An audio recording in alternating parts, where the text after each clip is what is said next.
Rib cage क्या होता है, पिंजरा, मतलब कि जो हमारी छाती का पिंजरा होता है वो, तो उसमें क्या होती है 12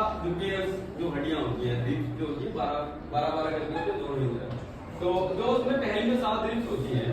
वो ट्रू रिब्स कहे जाती है। ट्रू रिब्स मतलब कि ये होता है कि वो स्टर्नल बोन से सामने से जुड़ती है और पीछे से जो हमारा वर्टिब्रा है उससे भी जुड़ती है, इसलिए इनको ट्रू कहा गया है। उसके नीचे जो 8, 9, 10 जो होती हैं वो जो होती है हमारी फाल्स रिब,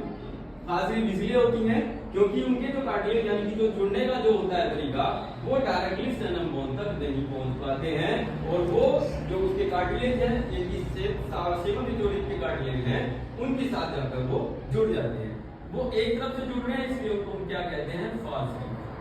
ठीक है, उसके बाद जो 11 और जो 12 रिब्स आती हैं वो फ्लोटिंग रिब्स होती हैं, ना कि वो सामने से जुड़ती, किसी से जुड़ती नहीं है, पीछे से वो वर्टिब्रा से जुड़ जाती हैं पर सामने से किसी से भी नहीं जुड़ती, इसलिए उनको फ्लोटिंग रिब्स कहा जाता है। फ्लोटिंग रिब्स मतलब कि जो तैरता है, तो सामने से अगर हम देख रहे हैं तो दोनों जो रिब्स हैं वो सामने से कहीं से भी नहीं जुड़ रही है, वो कार्टिलेज से भी नहीं जुड़ रही है,